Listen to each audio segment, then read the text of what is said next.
ఇక ఒక చిత్రమైన జోలి చెప్తారా ఈ వార్త అందరు రాసిరయ్యా. ఇది నాకు నచ్చింది ఈ వార్త. ఆ తప్పు ఏడ ముఖ్య అంటే ఇగో ఈడ ఉందని ఇట్లా చూపిస్తాడ, కానీ ఇట్లా ఇట్లా చూపిస్తున్నాడు ఇట్లా. మా సీతక్క గారు అక్క అవినీతి చేసిందా చేయలేదా చెప్పురి అని అడిగినాం. అవినీతి చేసిందా చేయలేదా క్వశ్చన్ అడిగిన వీడియోలు డిలీట్ చేయాలంటది. ఇప్పుడు ఏం చేసిందంట తెలుసా అక్క? లీగల్ లీగల్ లీగల్ నోటీసులు ఇస్తంట. కాళేశ్వరం, ఫోన్ ట్యాపింగ్, ఫార్ములా ఈ రేసు, గొర్రెల స్కాము, బర్ల స్కాము, పందుల స్కాము, కుక్కల స్కాము, ఎన్ని స్కామ్ల పేర్లు చెప్పినా ఏ కాని అవినీతి బయటపెట్టలేడు మీరు. కేసీఆర్ కు లీగల్ నోటీసులు ఇచ్చినంత మాత్రానో, లేదంటే బీఆర్ఎస్ బీజేపీ నాయకుల పైన అక్రమ కేసులు పెట్టినంత మాత్రానో, లేదంటే సోషల్ మీడియా పైన హేట్ స్పీచ్ బిల్లు తెచ్చినంత మాత్రానో మీరు చేసే అవినీతిని రాష్ట్ర ప్రజలు ప్రశ్నించకుండా ఉంటారా? ప్రశ్నించే స్వేచ్ఛ మీ అయ్యే జాగిరి కాదు, ఒకనయ్యే జాగిరి కాదు కాంగ్రెస్ ఉంది. ఈ దేశ ప్రజలకు రాజ్యాంగం ఇచ్చిన హక్కు. అబ్బా అయ్యో, ఇదైతే నాకు విచిత్రం అనిపిస్తుంది. అది కూడా అంబేద్కర్ గారి జన్మదినం రోజు ఈ వార్త రావడం నాకు ఇంకా బాధ అనిపిస్తున్నది. గిరిజన బిడ్డ సీతక్క గారు, ఒకవేళ మీరు కడిగిన ముత్యం అయితే నిరూపించుకోవాలి. నేను ఏ అవినీతి చేయలేదు, ఈ మొబైల్ ఫోన్లు ఇప్పించిన గీ రేటు కొన్నా, గీ రేటు దొరికింది, గింత ఖర్చు అయింది, గిది లెక్క, ఇది లెక్క అని డేటా బయట వేసి అయిపోయాయి.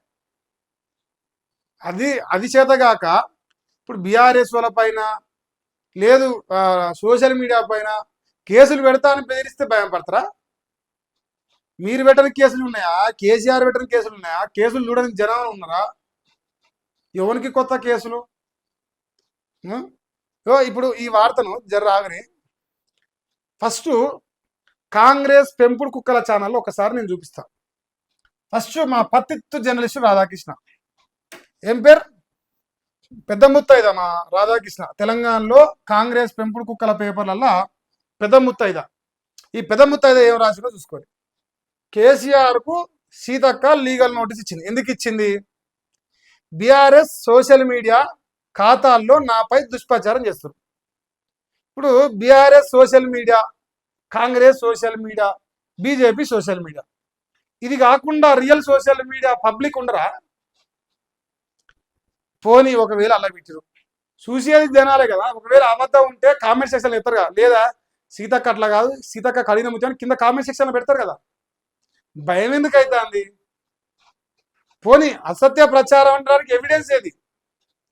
బీఆర్ఎస్ వాళ్ళు నా పైన అసత్య ప్రచారం చేస్తారు, వేర్ ఈజ్ ద ఎవిడెన్స్ అని రేపు కోర్టుకు పోయిన అడుగుతారు కదా. లీగల్ నోటీస్ ఇచ్చినావు, ఏదమ్మా మరి ఎవిడెన్స్ ఏది, నువ్వు చేసిన రైట్ ఏంది, వాళ్ళు చెప్తున్న తప్పేంది, ఆ సమాధానం చెప్పాలి కదా రేపు కోర్టుకు పోయిన. ఇగో ఆ పోస్టులను 48 గంటల్లోగా తొలగించి క్షమాపణ చెప్పాలి. షాబాస్, ఆ పోస్టులను తొలగించాలి, క్షమాపణ చెప్పాలి. వాళ్ళు అడిగింది ఏందా? ఇగో లేదంటే న్యాయపరంగా చర్యలు తీసుకుంటామని సీతక్క చెప్తుంది. వాళ్ళు అడిగింది ఏంటంటే ఈ అంగన్వాడీ కేంద్రాల్లో మొబైల్స్ ఇచ్చిరంట. అక్క మొబైల్స్ ఇచ్చిందంట. ఇంకో ఈయన కూడా అసలు పెద్ద పద్ధతి కదా ఇది. రేవంత్ వెలుగు, కాంగ్రెస్ వెలుగు, తెలంగాణ చీకటమే ఈ పత్రిక. ఈమె పెద్ద ముత్తైదుల్లా 2వ నెంబర్ అన్నమాట. ఈమెం రాసింది చూడండి, కేసీఆర్ కు సీతక్క లీగల్ నోటీస్ ఇచ్చింది. అంగన్వాడీ ఫోన్ల కొనుగోలులో, ఇది పాయింట్, అంగన్వాడీ ఫోన్ల కొనుగోలులో మంత్రిపై బీఆర్ఎస్ సోషల్ మీడియా దుష్ప్రచారం. What is the evidence? BRS social media anganwadi కేంద్రాల్లో సీతక్క గారు ధర్మంగా, న్యాయంగా, ఏ అవినీతి చేయకుండా, అనా పైసా అవినీతి చేయకుండా ఫోన్లు ఇప్పించింది. శభా, సంతోషం, థ్యాంక్ యూ సో మచ్. కానీ ఇప్పుడు బయట ఫోన్ ఎంతకు దొరుకుతుంది? అదే ఇప్పుడు సపోజ్ అంగన్వాడీ కేంద్రాల్లో ఒక మొబైల్ ఇచ్చారు, ఒక రెడ్మీ మొబైల్ ఇచ్చారు అనుకుంది. ఆ రెడ్మీ మొబైల్ సపోజ్ రీటైల్ మార్కెట్లో ఒక 8,000 ఉంది, లేదంటే 10,000 ఉంది. కానీ బల్క్లో ఉన్నప్పుడు హోల్సేల్ మార్కెట్లో తీసుకుంటారు, అది కూడా ప్రభుత్వం కొంటాడు, ఇంకా ఎక్కువ డిస్కౌంట్ వస్తుంది. సో మీరు ఫోను రీటైల్ మార్కెట్లో ఎంత ఉన్నది, హోల్సేల్ మార్కెట్లో ఎంతకి ఇస్తారు లేదు, అది కూడా అంటే ప్రభుత్వం అసలు టెండర్ తీసుకుందా, కాంట్రాక్టర్కి ఇచ్చిందా, ఎట్లా చేసింది? ఆ కంపెనీ కానించి, ఏ కంపెనీకి అయితే మీరు ఫోన్లు ఇచ్చారో వాని కానించి ఎంత కొనరు? ఎంత కొనరో అది మార్కెట్లో ఎంత ఉంది, మీ మీ దగ్గర ఉన్న డేటా బయట వేస్తే బీఆర్ఎస్ వాడు తప్పు చెప్తుండా, లేదు బీఆర్ఎస్ వాడు రైట్ చెప్తుండు, మన సీతక్కనే తప్పు చెప్తున్నా, విషయం నిజం నిజం నికార్సుగా బయటపడుతుంది. ఆ ధైర్యం లేకపోయా. దుష్ప్రచారం దుష్ప్రచారం ఎట్లా దుష్ప్రచారం ఎట్లా? ఇప్పుడు అక్క కాళేశ్వరం కాడ మొత్తం ఇసుక దందా చెప్తాను, ఇసుక తోడుకొని దీన్ని బతుందని 2 ఏళ్ళకెళ్ళి చెప్తారు. ఆ బ్యారేజ్ల చుట్టూ కూడా ఆ పిల్లర్ల చుట్టూ కూడా ఇసుక తోడుకొని బతారని చెప్తుంది. లారీలు తిరిగినాయి, చూసినాం, జనం అంతా కనిపించింది. ఆ వీడియోలు పెట్టిన పైన అక్రమ కేసులు పెట్టింది, ఇసుక దందా మాత్రం బంద్ పెట్టలే. రాకెట్ లోపల ఉన్న రాఖీలు కట్టగా గిఫ్ట్ అయిపోయింది. తెలంగాణ ప్రజలు ఇచ్చిన గిఫ్ట్, అన్నగారికి రాఖీలు కట్టినందుకు ఇసుక దందా దోసుకోవచ్చు అని చెప్పినట్టు అయిపోయింది. ఇది తప్పు అని చూపించమని చెప్తున్నారు 2.5 ఏళ్ళకెళ్ళి. లేదు, ఇప్పుడు అంగన్వాడీ కేంద్రాల్లో కేసీఆర్ లీగల్ నోటీస్ ఇస్తున్నాం, లేదు బీఆర్ఎస్ సోషల్ మీడియా అంటారు. మీరు కూడా సోషల్ మీడియా డిఫెండ్ చేయరు. మీకు ఉంది కదా వాళ్ళు షాకిరేవ్ అని, ఇంకేదో రేవు, ఇవన్నీ కాంగ్రెస్ కుక్కల ఛానల్లే కదా. మీ సోషల్ మీడియా కూడా పెట్టరు. భయం ఎందుకు? నిజం ఏదో బయట పడతా కదా.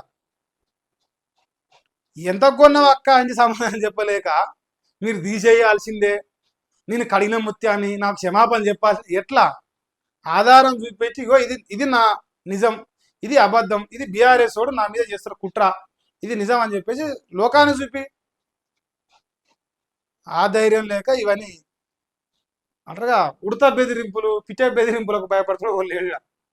మీరు చంద్రబాబు నాయుడుతో చేసిన రాజకీయం కేసీఆర్తో చేసిన నడదు.